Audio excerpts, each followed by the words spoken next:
Começou. Bom dia a todo mundo. Tava arrumando aqui a garganta, que tá uma gripe danada. Ai, a gente vive muito ruim, né? Eu tenho a voz rouca assim, mas não é calo nas cordas vocais e nem faringite, nada. Eu sempre fui rouca. Depois da adolescência, minha voz ficou assim. Pra quem se lembra da Zebrinha do Fantástico, não sei, todo mundo aqui é mais jovem, né? Mas eu sou da época que o Fantástico tinha uma zebrinha que falava lotérica, que era o resultado dos jogos. E aí ela tinha uma voz bem fininha, e a minha voz na adolescência era assim, bem fininha. Aí depois foi ficando rouca, e hoje eu tenho a voz bem assim, rouca assim, né? Mas também não fumo, eu já fumei um pouquinho só, mas não foi bom pra mim, então não fumei. Mas, bom dia a todos, que bom que vocês estão aqui, nós já estamos iniciando a nossa live de hoje, e o assunto é muito importante. Essa semana nós, dia 18, ontem, né, foi o Dia Nacional de Combate à Exploração Sexual de Crianças e Adolescentes, é uma data nacional muito importante, é o 18 de maio, e aqui em Campo Grande a gente precisa conversar sempre sobre essa questão, não é só aqui, em todo lugar há violência contra as crianças e adolescentes, especialmente violência sexual, mas Campo Grande experimentou uma série de situações nos últimos anos, de gravidade, de atos de crimes contra crianças e adolescentes, crimes sexuais, né, seguidos inclusive de morte, e nós fomos bastante mobilizados no início desse ano, e até a imprensa nacional cobriu, muitos blogs, muitas pessoas que estão envolvidas nessa questão de forma nacional vieram cobrir a situação aqui de nossa cidade, de Campo Grande, em razão das violências sofridas pela menina Sofia e depois da forma como ela foi assassinada. E hoje a gente convidou para vir aqui conversar com a gente a doutora Janice Andrade. Janice é advogada e atua em vários processos em que a criança e adolescentes são vítimas, né? Também ela atua na Lei Maria da Penha, então como defensora das mulheres. Também é advogada trabalhista, é advogada previdenciarista, mas o foco dela nesta nossa conversa é mais pela atuação profissional dela como advogada nesse caso que nos mobilizou todos, que é o caso da Sofia, né? E Janice também é uma militante, é uma militante feminista. Estamos chamando a Janice até lá no Instagram dela tá escrito isso, né?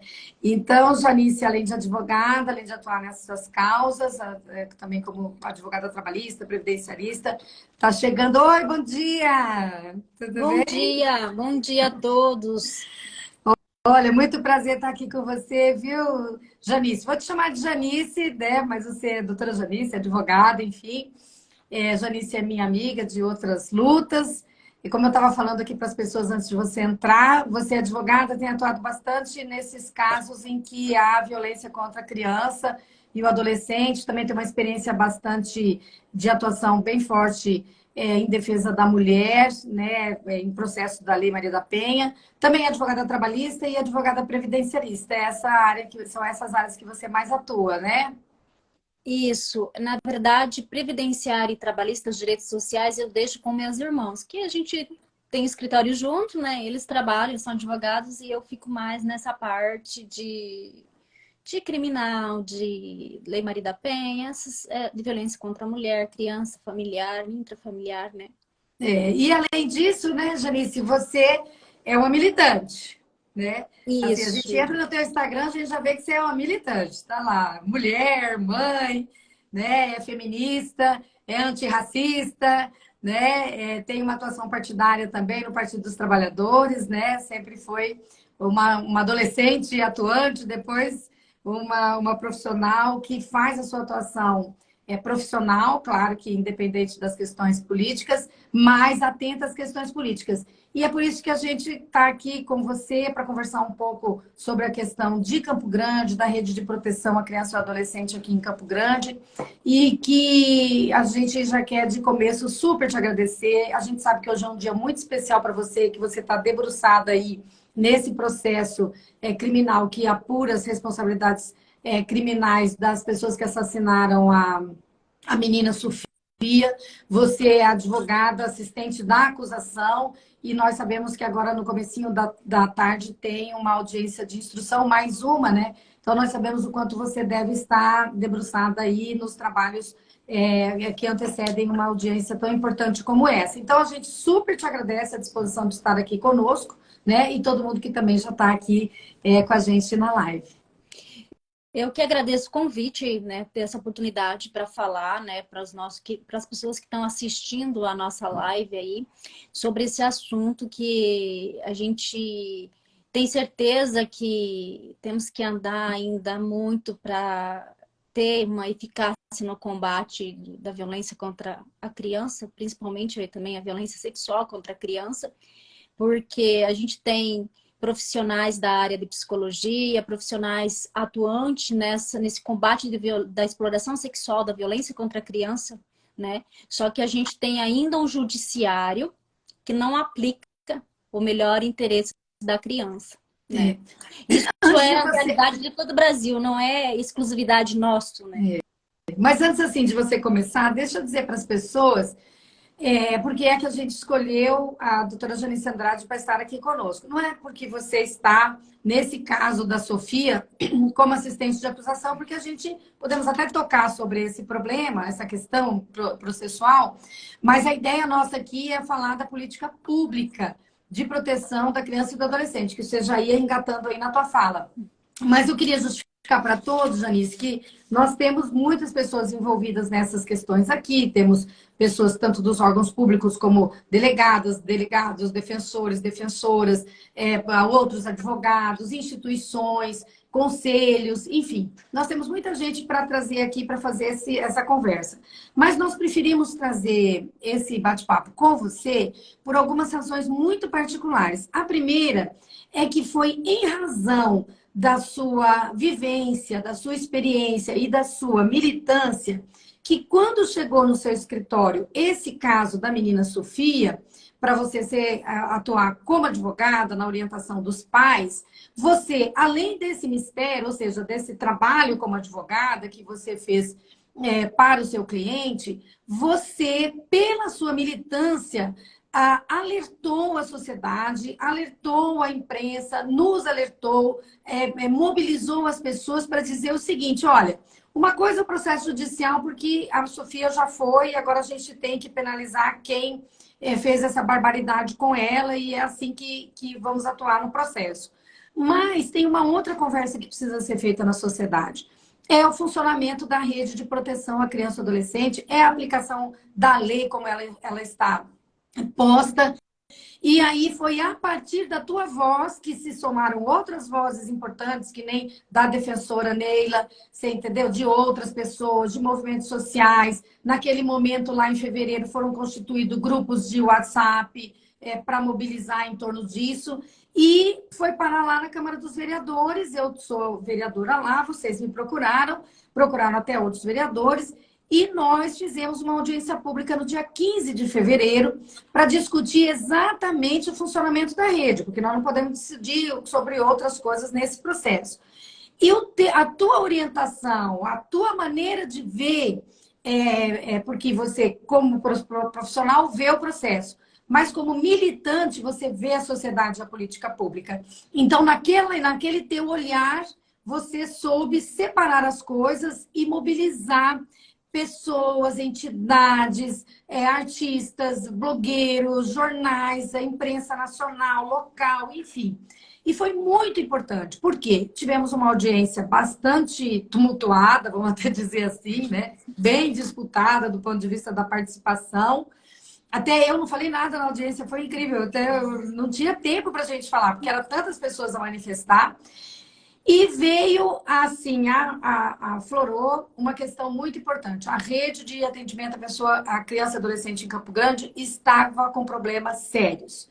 E nós avançamos. Então, eu queria que você contasse para a gente que está aqui te ouvindo como foi todo esse processo, como é que a Sofia enfrentou a rede que tinha que estar para protegê-la e não a protegeu, e hoje quais foram os avanços. Então, você que está militando, que está na delegacia, que está no fórum, que está, né, com os promotores, com os defensores, que está, enfim, com os conselhos tutelares. Como é que foi?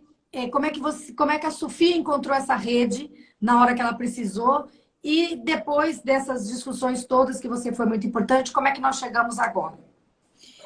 Então, Luísa, eu vejo a advocacia também, obviamente, com a parte técnica, né? De atuar e tal nos casos, mas eu vejo a advocacia, a atuação, a gente tem que atuar como advogada, como feminista, antirracista, a gente tem que advogar com uma perspectiva de gênero. A gente tem que separar isso, tem que, né? E também eu faço, nesses casos de grande repercussão, nesses casos de violência contra a criança, de omissão do Estado. Eu estou com um caso agora de um bebezinho que veio a óbito na Santa Casa por omissão. A gente faz um trabalho de relações públicas mesmo, de publicizar esses absurdos, de falar com todos os jornalistas, tenho uma boa relação com todos os jornalistas, tenho uma relação com várias pessoas. Então, esse trabalho, entre aspas, de relações públicas, que a gente faz também, trouxe várias pessoas que estão na causa da Sofia, que é a doutora Neila, que é a doutora Maria Isabela, que é a presidente hoje da Comissão da Criança e Adolescente da OAB, e outras pessoas do Instituto Brasileiro de Violência, de combate de violência familiar, né, intrafamiliar. Então, nós temos várias pessoas, a Folha de São Paulo também, né, deu uma... chamou a atenção, veio aqui, fez um mini-doc, ontem passou no seminário da Folha de São Paulo, um mini-doc sobre o caso da Sofia. A gente teve o Leniel Borel também, que está nos ajudando. Então, teve outras várias pessoas, outros advogados de todo o Revista Brasil. Piauí, né? Revista Piauí veio cobrir, né? A revista Piauí, o João, né? O João Batista Júnior é um excelente jornalista, para quem segue aí, ele faz várias matérias muito bem completa, então tá para sair a matéria da revista Piauí sobre o caso. Então a gente fez essa para chamar, para principalmente pressionar o poder público, né?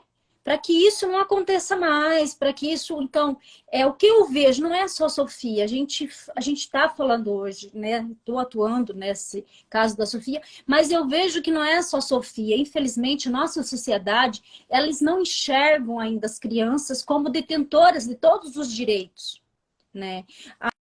Salvo exceções, ainda os profissionais não levam em consideração o que a criança apresenta, os sintomas que a criança apresenta no atendimento do UPA, os sinais que essa criança apresenta.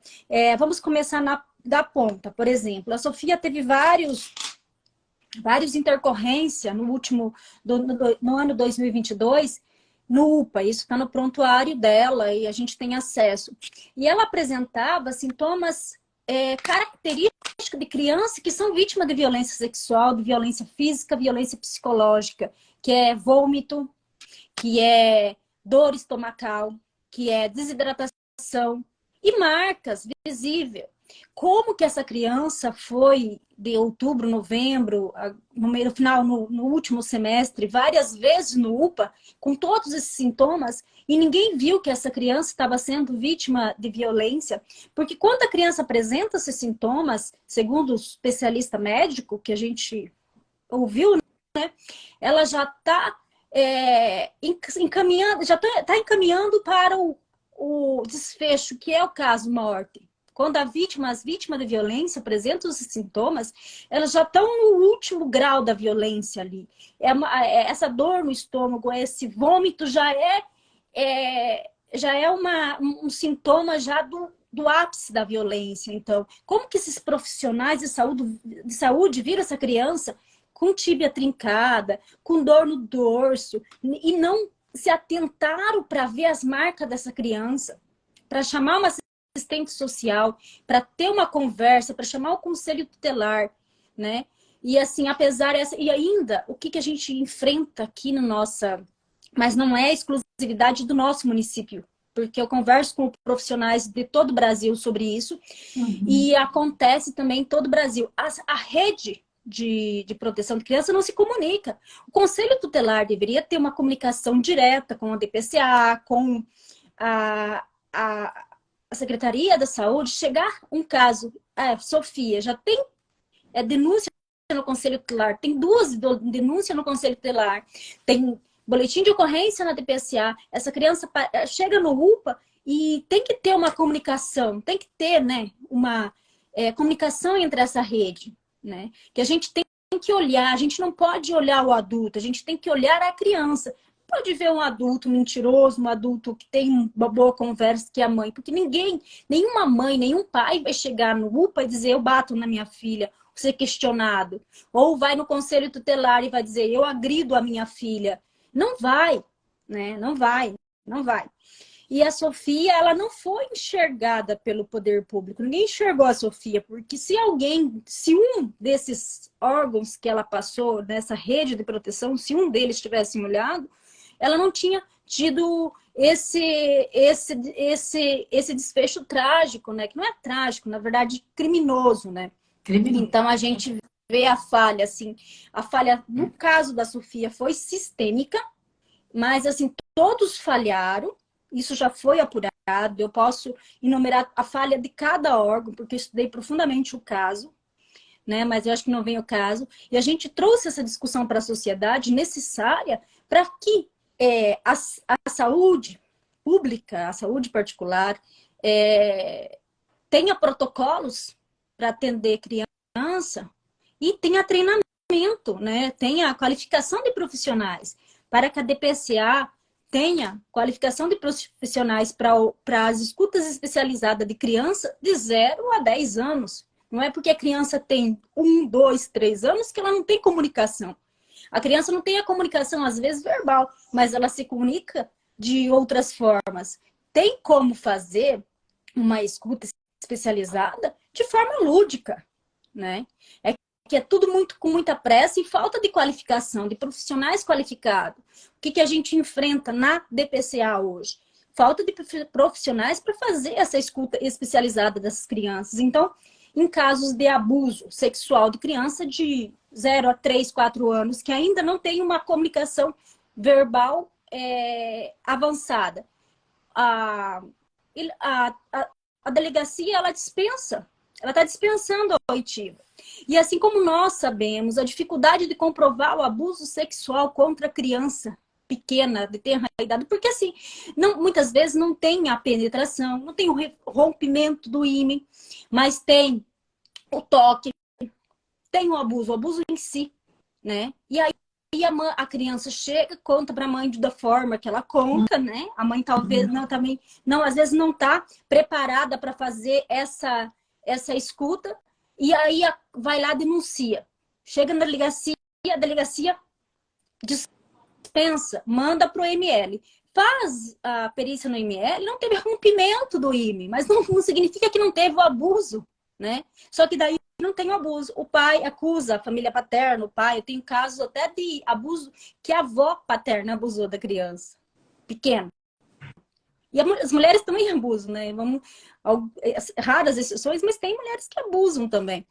E o pai acusou a mãe da alienação parental na justiça familiar. Chega na justiça familiar, a juíza não quer nem saber. Não tem oitiva especializada, não tem escuta especializada da criança. O exame do ML foi negativo, não teve rompimento do ímen. E a mãe é vista como a vingativa que denunciou o abuso sexual contra a criança para prejudicar o alecrim dourado, né? Para fazer alinhação parental, né, contra o pai. Então, e aí continua essa criança que a gente fala, quem advoga e milita, né?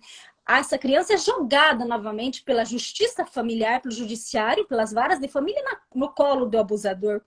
Muitas vezes a mãe é acusada de alienação parental e perde a guarda da filha temporariamente do filho. E o filho, que os meninos também são abusados, e o filho vai para o lar abusador e continua o ciclo do abuso. E aí, isso acontece em todo o Brasil, infelizmente. Não são poucos casos.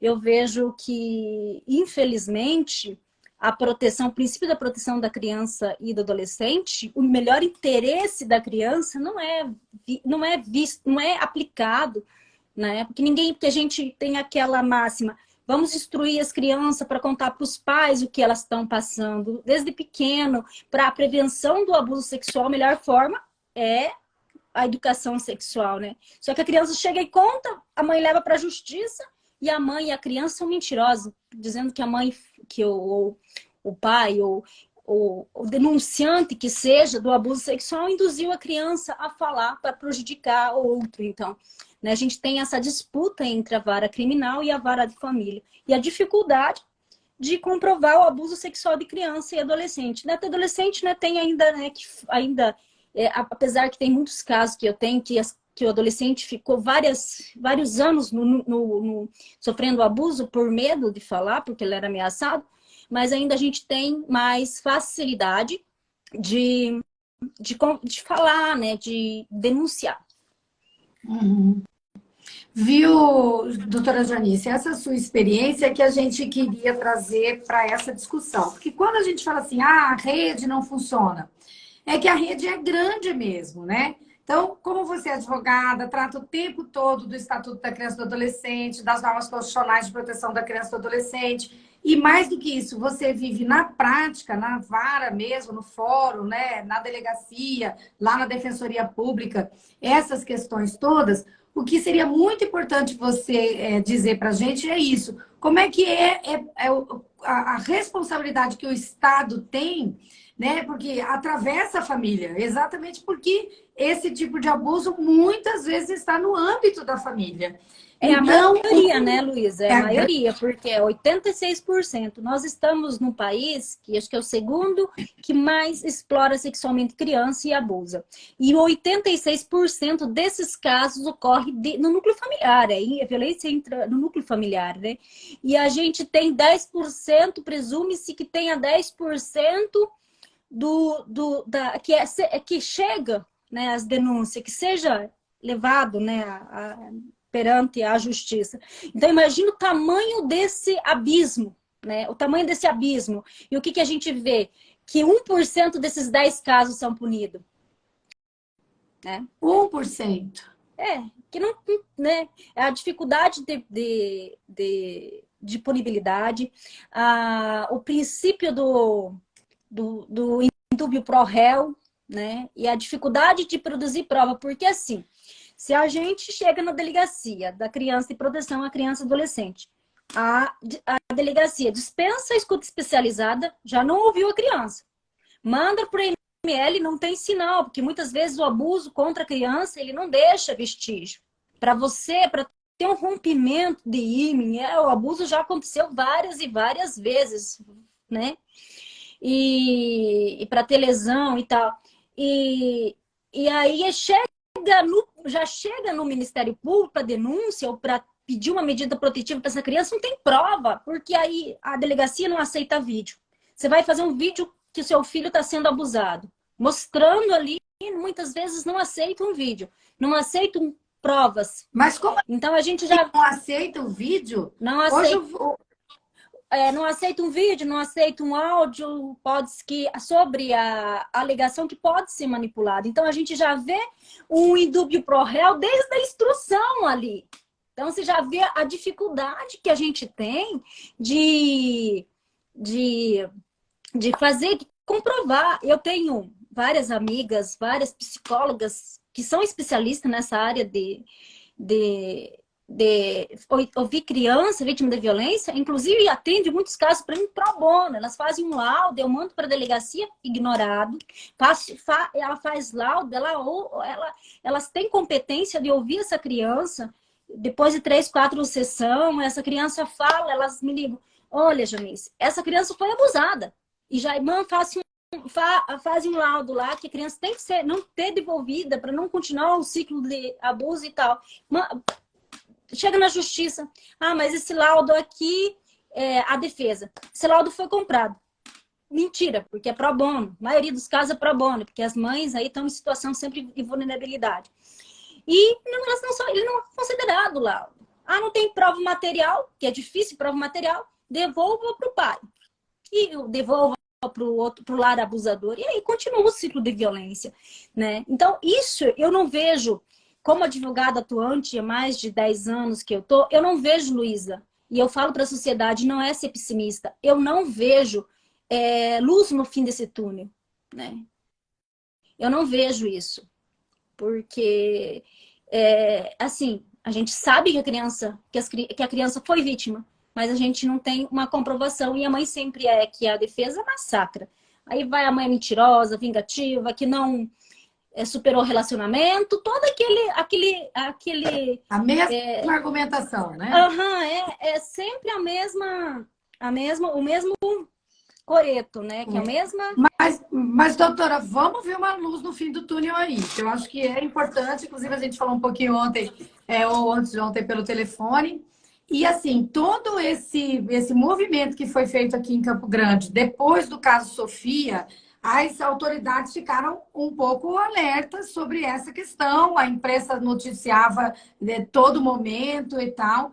E nós vimos alguns avanços. Você está dizendo aqui para gente. Ó, a DPCA não tem escuta especializada até agora. A gente já falou várias vezes com os conselhos tutelares, os conselhos dizem a mesma coisa. A gente leva o caso lá e a mãe é obrigada a voltar embora para casa sem ter feito a escuta. Hoje ainda acontece isso na DPCA? Acontece, tem clientes recentes que foram dispensados, eu até oficiei a OAB para cobrar da delegacia, né? E assim, eu falo escuta especializada porque o que eles estão fazendo, pelo que o secretário de Segurança fez? Estão dando curso de capacitação para os escrivãos para atender essas crianças. Mas não tem como. A gente está falando de equipe psicossocial, que é psicóloga e assistente social, que são 5 anos de formação, mais 2 anos de especialização. E que tenha experiência no atendimento das vítimas de violência, de crianças, né? Então, a gente não esse modelo que o secretário está propondo, nós tivemos lá, eu, mais alguns vereadores, o vereador Ayrton, o vereador Clodoilson Pires e o vereador Vila Sante. Nós conversamos com o secretário de Segurança Pública, decorrente lá daquela audiência, e o secretário nos informou que formaria para o estado inteiro mais de 60 escrivãs, né, escrivãs e escrivães, que estão dispostos a fazer o trabalho de escuta nas delegacias. Mas ele nos colocou que há um impedimento reclamado por parte do Conselho Regional de Psicologia da contratação de psicólogos para essa atividade, né? Nós não entendemos direito, ainda estamos conversando com o Conselho para entender, mas sempre as escutas sempre foram realizadas com profissionais psicólogos e assistentes sociais, né? Era até uma equipe multidisciplinar que fazia essa escuta. Então, eu acho que esse é um dos gargalos que nós temos hoje. O problema da escuta especializada. Isso está formulado em lei. Explica aí pra gente. Isso está no Estatuto da Criança e do Adolescente. Isso é uma determinação legal. Tem que ter essa escuta. Porque se uma criança vítima de abuso, de agressão, de qualquer tipo de situação, se não tiver materialidade do crime, não tem prova. Por isso que ela tem que ser ouvida de alguma forma. Ela tem que ser ouvida. E tem profissionais. Se tem uma dificuldade de contratação, que tal o secretário de Segurança fazer um concurso? Para psicólogos e assistente social, concurso que esses profissionais sejam remunerados de acordo com a atividade que eles forem, né, fazer, e que sejam remunerados de acordo, né? Porque contratar tem que ter concurso público. Uhum. Concurso público, de ter 3, 4 psicólogos, 3, 4 assistentes sociais nessas delegacias, pelo menos nas delegacias especializadas, disponível para ouvir e capacitar. E isso também garante a permanência do serviço, que é um serviço permanente, a especialização desse serviço de escuta, né, para atender a determinação legal. Deixa eu te dizer outro problema. Quando Sofia sofreu os abusos e os pais procuraram as autoridades, eles também enfrentaram o problema do plantão da DPCA. né? Que as especializadas aqui em Mato Grosso do Sul perderam o plantão, só tinha plantão lá na Delegacia da Mulher, que foi implantado lá quando a Casa da Mulher Brasileira surgiu, e aí a DPCA não tinha plantão para o atendimento em finais de semana e à noite, certo? E foi assim que aconteceu com a Sofia, ela foi para uma DEPAC, não é isso? Não, ela foi atendida na DPCA mesmo. Só que o problema também da Sofia é que dispensaram a oitiva dela. E a Sofia eu conheci. A Sofia eu conheci. Ela tinha linguagem verbal bem desenvolvida.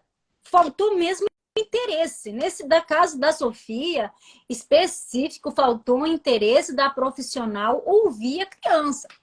E capacidade técnica da psicóloga que dispensou a escuta especializada da Sofia. Porque ela falava, ela verbalizava. Então, ela falava.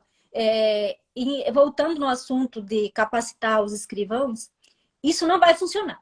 Porque a polícia, Luísa, ela está acostumada a inquirir, né? Inquirir. Agora, imagina um policial ouvindo uma vítima de 2 anos, 3 anos, vítima de violência sexual. Não tem capacidade técnica. Isso não precisa nem fazer um experimento para saber que não vai dar certo. Uhum. Se nossas autoridades, se o nosso governo, nossos gestores municipais e estaduais tiverem tiver interesse em combater a violência contra criança e adolescente, não pode ser feito através desse tipo de medidas. Uhum. Tem que ser com responsabilidades, com profissionais capacitados, que senão só vai tampar o sol com a peneira. Só vai ainda prejudicar mais ainda as denúncias. Porque vai retardar, né? Não vai ter prova. Não vai ter prova. Essas pessoas não estão capacitadas para lidar com criança. Não vai ter a né? prova, né? Não vai colher a prova. Né? Ô, Janice, tem algumas pessoas participando aqui, que nem a Michela Cássia, ela é assistente social, e está dizendo que a Casa da Mulher Brasileira trabalha de forma com o setor psicossocial. Então, tem uma equipe, né, de concursados e alguns contratados também, mas concursados, que fazem esse apoio psicossocial às mulheres que são vítimas, né? E também tem uma outra participação dizendo dessa dispensa dos áudios e fotos, que também ocorreu no caso da Sofia, né? E também tem o professor André dizendo que é muito importante expor uma CPI para saber essas questões todas e tal. Mas eu queria falar com você, o professor André é vereador aqui em Campo Grande, muito obrigada pela sua participação, né? É vereador da rede, foi muito importante a participação dele naquela audiência pública que realizamos em 15 de fevereiro, ele é da Comissão de Segurança, e está aqui colocando para a gente que é importante criar uma CPI. Eu acho, professor André, que a gente pode dar uma conversada sobre isso aí com os outros vereadores para saber como é que a gente faz. Deixa eu avançar um pouquinho com você nessa questão do processo em si mesmo, passo a passo, de como a criança foi perdendo as chances, né? Como você e a defensora Neila Mendes fala sempre, né? Então, assim...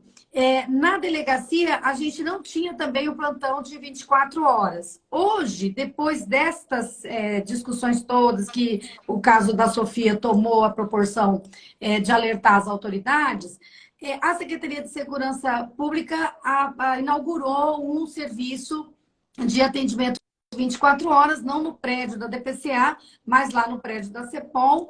Eu estive lá ontem com o vereador Vila Sante, o delegado nos recebeu lá, enfim, e nós vimos umas instalações bastante adequadas. Assim, tem a sala da escuta, o caminho que a criança faz é diferente do caminho dos outros atendimentos, tem uma sala prévia, aí também tem o IML lá mesmo, no mesmo local, para a criança não ter que se deslocar para outro lugar. Assim, as salas bastante preparadas, com desenhos na parede, brinquedos novos, assim, uma coisa que a gente não vê há muito tempo, né? Então, eu acho que foi um avanço o plantão. Fala pra gente. Foi um avanço, com certeza, porque as crianças eram mandadas em casa, porque a gente sabe qual que são os dias que acontece mais casos de violência contra a mulher e contra a criança, os finais de semana e feriados, né? Acho que você sabe. E a gente precisa de uma delegacia funcionando 24 horas para atender esse grupo, né? Eu acredito sim que foi um avanço. É necessário, né? O mínimo que o Estado tem que proporcionar para a sociedade para realmente combater a violência contra a criança e adolescente. Mas é como eu volto na tecla de capacitar, de colocar pessoas capacitadas para ouvir essas vítimas, né? E para ter um atendimento empático, humanizado, com pessoas preparadas, com delegados de polícia que têm o perfil de atender criança, com um escrivão que tem o perfil de atender criança e vítima de violência, né? Que a gente ainda encontra muita dificuldade no caso, na Casa da Mulher Brasileira, que a colega falou. Eu acho que a equipe psicossocial lá é excelente na Casa da Mulher Brasileira, só que a gente tem uma grande dificuldade na DEAN, na hora da denúncia, porque tem escrivãos despreparados para lavrar o boletim de ocorrência. Existe uma pressão para que a mulher não denuncie, né? A gente vê ouvi frases tipo: tem certeza que vai denunciar o pai dos seus filhos? E se ele ir preso, quem que vai pagar pensão para os seus filhos? Então a gente tem ainda na DEAN essas dificuldades que a gente já denunciou, inclusive para a subsecretaria. A gente está tomando providências sobre isso, porque que tá um mundo na frente, né? Que tá lá numa casa especializada, que tem delegadas e tal. Agora, se a gente enfrenta isso, imagina para criança e adolescente. Ô, doutora Gerice, uma coisa muito importante que você fala bem, por isso que eu queria que você falasse aqui também para a gente, é o seguinte: o caminho no judiciário, como a Sofia enfrentou, e como depois do caso Sofia, como está. Porque você me fala muito bem, precisa esclarecer para as pessoas que estão aqui, inclusive quer registrar aqui a presença da professora Eugênia Portela, está te aplaudindo, dizendo que você é fundamental, né? Ainda bem que Campo Grande tem Janice para nos ajudar. E aí, o que a gente queria que você dissesse? Como o judiciário estava preparado, né, até o caso Sofia, como é que a Sofia encontrou o Poder Judiciário para tramitar a denúncia dela, né? E como é que está hoje, né? Explicar para quem está nos ouvindo que tem gente que não imagina a dificuldade que era e ainda está, vamos dizer, para a gente chegar a ter um processo judicial distribuído, analisado por um juiz, por uma juíza, sobre violência contra a criança. Então, não é só esse caos da prova lá no momento da delegacia, não é só a dificuldade da rede de saúde, dos conselhos tutelares e tal, atenderem a criança e perceberem que ela está em situação de sofrimento, mas é também o caminho do judiciário. Fala aí pra gente. Então, a gente teve uma grande dificuldade, porque em 2022, em maio, nós tivemos a lei Henri Borel. A lei Henri Borel é uma cópia da Lei Maria da Penha, que garante, depois com a morte do menino ontem, que quem assistiu a linha direta, você sabe, caso de repercussão nacional, nós tivemos na implantação dessa lei mesmo. Porque hoje, tudo que se trata de criança, de violência contra a criança, vai para uma vara, e era para uma vara quem para julgar, não é mais crime de menor potencial, porque antes era jogado no juizado, e aí já era arquivado, só tinha o interesse de arquivar. E hoje não é mais crime de menor potencial ofensivo pela lei Henri Borel. Quando a lei entrou em vigor, houve um grande conflito. Por quê? A delegacia enviava esses inquéritos para a 7ª Vara Criminal. Em Campo Grande. A 7ª Vara Criminal falava assim: olha, eu não sou competente porque isso aqui é crime de menor potencial. Ou seja, o promotor de justiça e o juiz se negavam à aplicação da lei Henri Borel. Porque era. Chegava no juizado, a juíza distribuía para uma vara, o juiz lá da vara do juizado falava: gente, eu não sou competente para julgar porque depois da entrada em vigor da lei Henri Borel, os crimes de menor potencial contra a criança, maus tratos, vai tudo para a justiça comum. E aí, o que acontecia com esse processo? Dava conflito negativo, que a gente fala de conflito negativo de competência. Subia para o tribunal, para o desembargador decidir quem que ia julgar esses processos. E esses processos demoravam 1 ano. Imagina uma criança em situação de risco, vulnerável, demorar por causa de uma questão técnica, de um despreparo da Judiciário de Mato Grosso do Sul de aplicar a lei. Era só aplicar a lei. Com o caso da Sofia, teve um grande avanço que foi a implantação de uma vara especializada, que é a vara especializada de violência contra a criança, que a gente chama de VECA. VACA. VECA, Vara vara especializada da criança e adolescente. Isso. E aí, agora todas as denúncias, independente, vai tudo lá para a VECA. Só que temos um porém. Vai sobrecarregar essa vara. Eu tenho caso de estupro de vulnerável que marcou audiência para 2024. O agressor está aí solto. Mas a vara recém-criada está desse jeito? Está indo a audiência para 2024? Para 2024. Tem um processo que marcou a vara para 2024. Então, e aí o agressor está solto, ameaçando a família, continua com a mesma coisa. Imagina a dificuldade que a gente tem da prova, de ouvir a vítima, porque já foi ouvida na delegacia, era uma criança de 9 anos. E para 2024, para a instrução 2024, para uma punição, para uma sentença em 2000. E quando que esse agressor vai ser punido? Ele continua solto. Aí eu lhe falo, teve um avanço, mas que avanço é esse se não tem resultado concreto? Eu estou tentando abrir aqui para ver quantos feitos tem nessa vara, que é para, enfim, informar, mas de qualquer maneira, se eu não consigo ver aqui ainda antes de terminar a live, porque eu tomei mamão aqui. Mas, aliás, o mamão entrou por aqui, viu? O mamão esteve aqui com a gente, o mamão é muito meu amigo, seu amigo também. Obrigada pelo prestígio.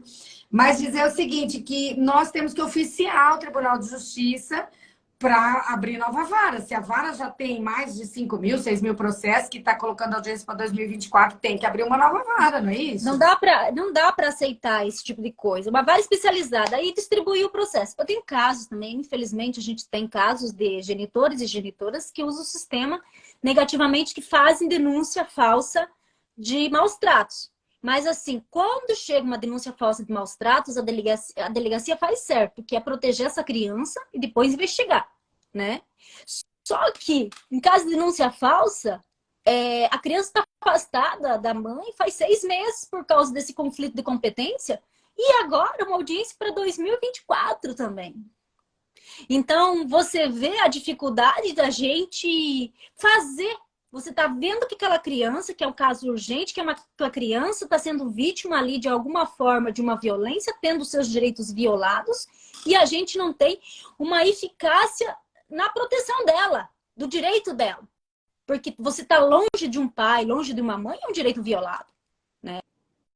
Por vingança, por imaturidade ou por irresponsabilidade, né? Então, a gente enfrenta ainda no judiciário essa dificuldade. Na vara especializada que entrou agora, que foi implantada faz 1 mês, 2 meses, que está sendo marcada a audiência. E aí eu sou assistente de acusação nesses casos de estupro de vulnerável também. E como que eu vou explicar para a mãe da vítima que a audiência dela sobre o estupro da filha, o estupro do filho, foi marcado para 2024? Né? Até quando, né? E essa é a dificuldade que a gente enfrenta, agora, sabe? Por isso, assim, doutora Janice, que a gente super agradece. Tá um monte de gente aqui na live. Você tá vendo aí, né? Tô vendo, só que eu não tô conseguindo acompanhar os comentários. Me desculpe, pessoal. Eu também não tô, e a gente já tá até pedindo desculpa para quem tá super participando, mas tem gente dizendo aqui que essa live é importante. Um absurdo uma audiência nesse caso demorar tanto, tá falando aqui a Mara. A professora Deise Mater acabou de falar que precisa ficar nessa live até o final, enfim.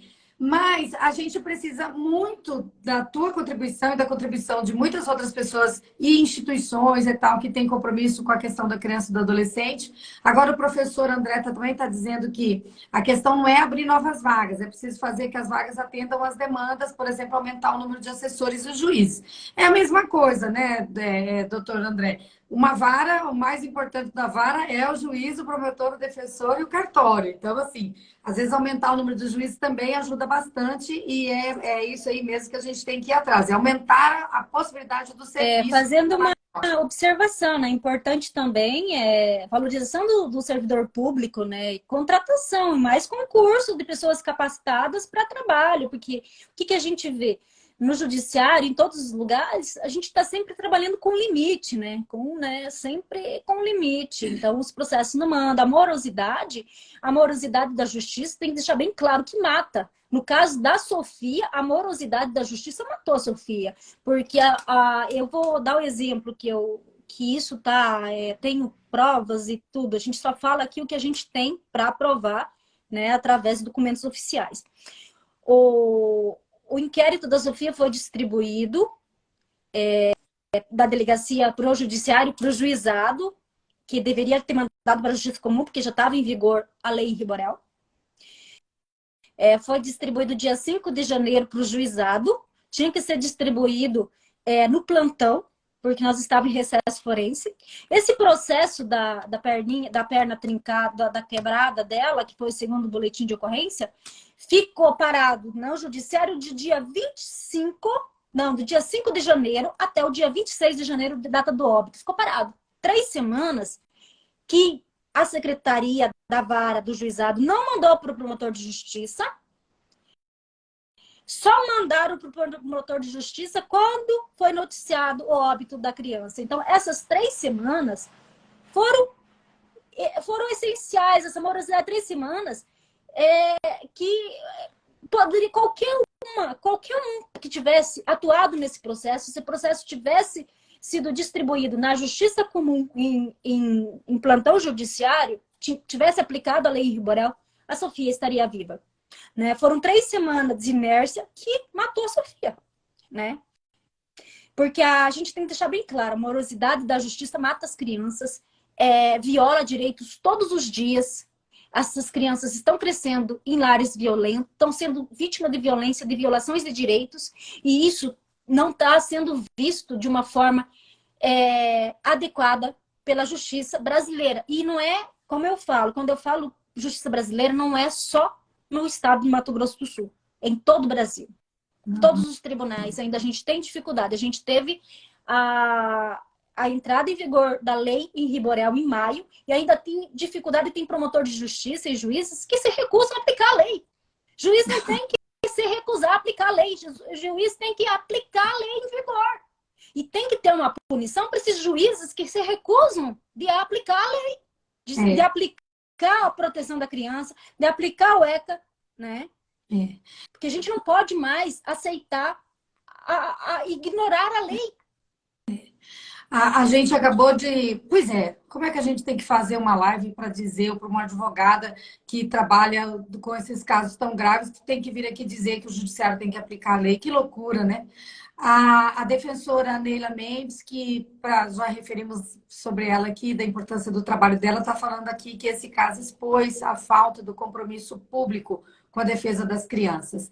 E a Ilis Mônica, que é presidente do Sindicato das Assistentes Sociais, está dizendo que a morosidade da justiça também alcança a falta de fornecimento dos remédios, fraldas, coisas essenciais para as crianças com deficiência, né? Posso falar sobre isso só um minutinho? Pode falar. Para quem não sabe, eu sou assessora jurídica da Andef. A Andef é a Associação de Mulheres com Deficiência. Então, a gente atende mães com crianças com deficiência. Então, tem vários casos de suplemento, que está faltando fraldas, e a gente entra com...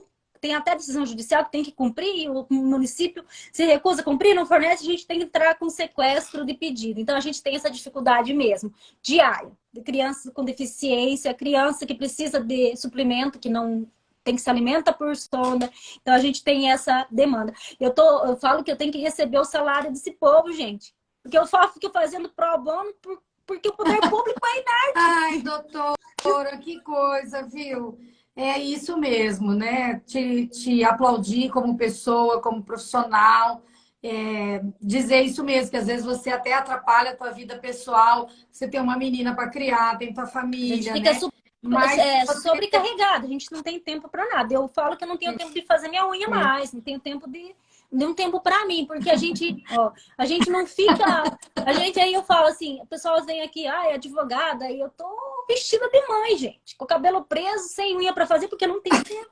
Tô dando andamento das 7 às 9 horas da noite em processo, né? Oh, mas que coisa linda, viu, Janice? A gente está muito agradecido pela mobilização que você tem feito em torno dessas questões que são urgentes e, assim, da forma como você tem atuado, porque a clareza que você tem como advogada e aí a tua atuação pontual em cada feito e tal, mas mais do que isso, a sua vivência como militante, as suas convicções elas contribuem muito para a gente procurar o caminho certo. Eu não estou dizendo que você é a única do mundo que está nos Não, ajudando, não, não, é um mas, conjunto de mas pessoas. eu quero dizer, sabe, Janice, até na hora que a gente foi conversar sobre fazer essa live, eu falei isso para a nossa equipe, olha, Janice, ela é essencial.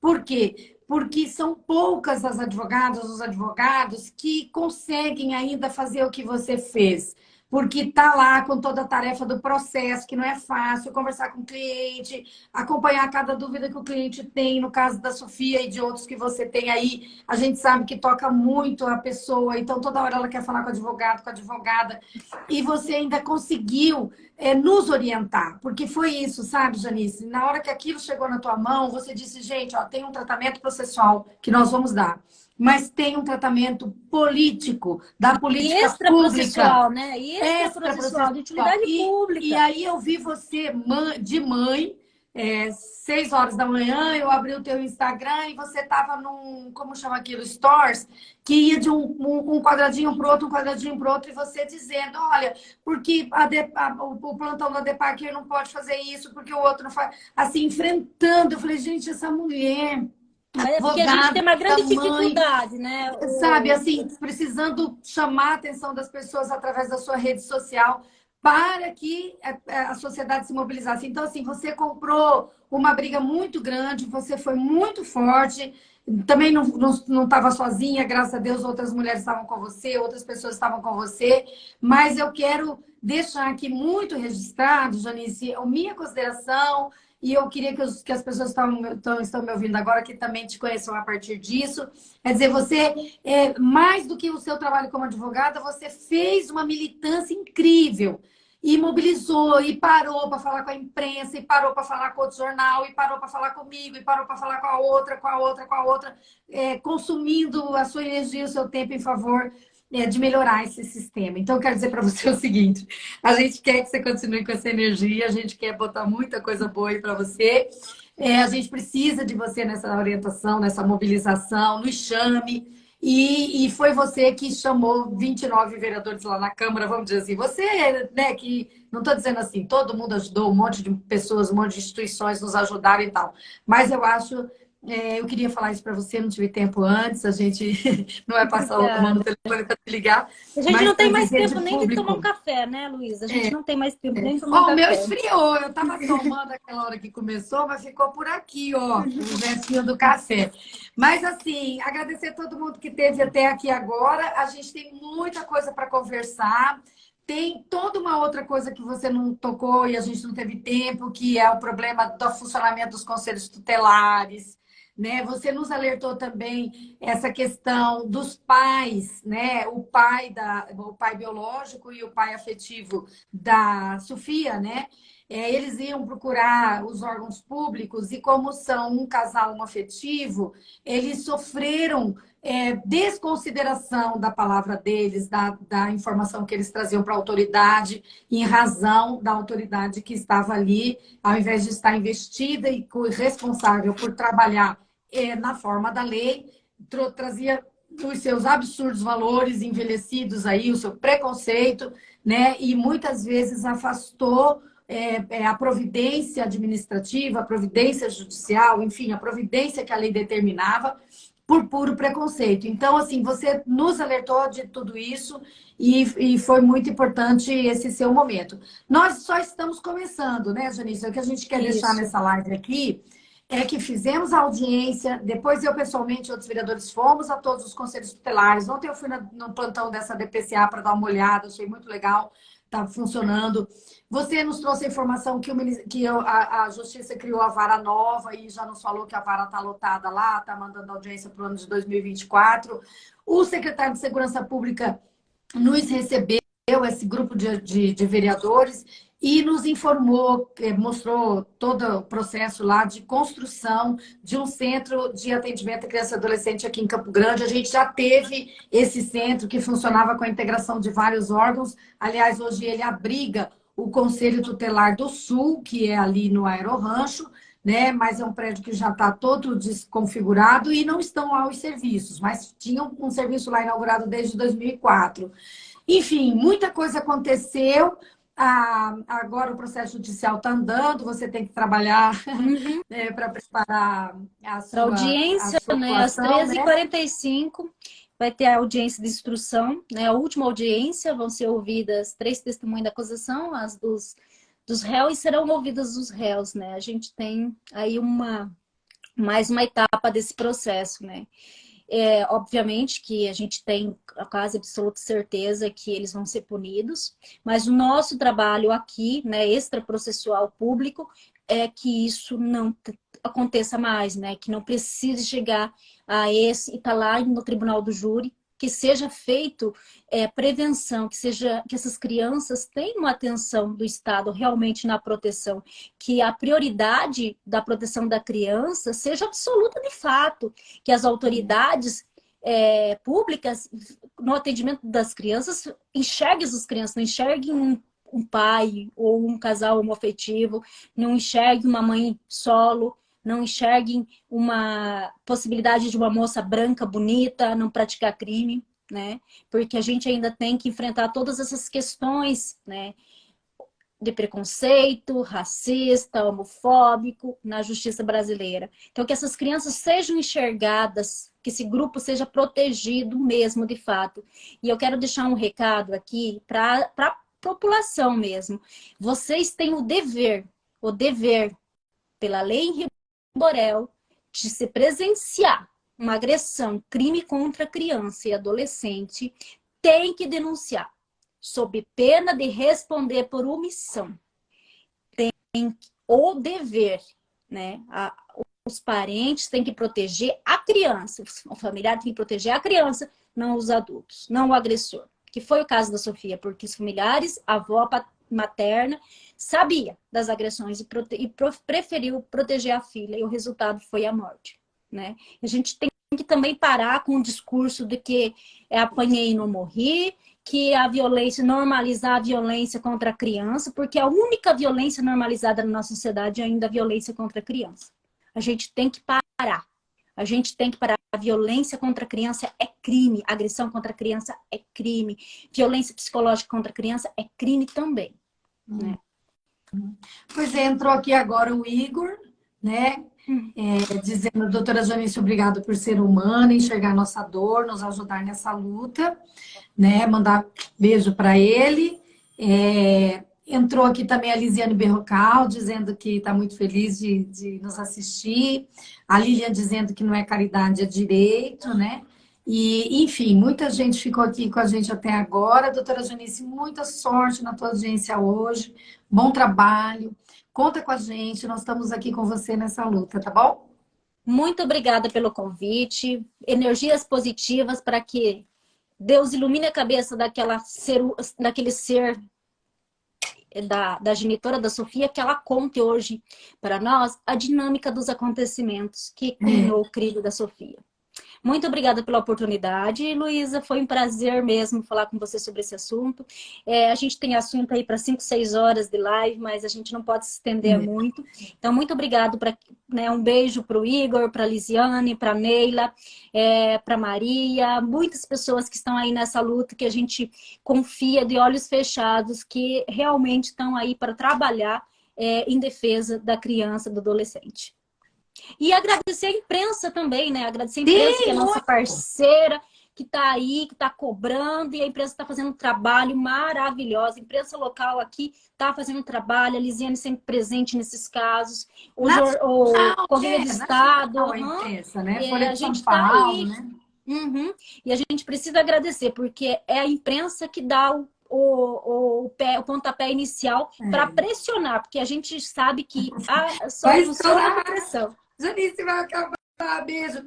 Boa Beijo. sorte hoje na audiência. Boa sorte. Obrigada. Parabéns. Gratidão pelo teu trabalho e por tudo, tá? Obrigada. A última palavra é da Neila, que diz assim: avante, Janice. Trabalho. Obrigada. Beijo para você, Neila. Deixa eu salvar a live pro pessoal assistir. Beijo. Obrigada. Beijo na neném. Beijo.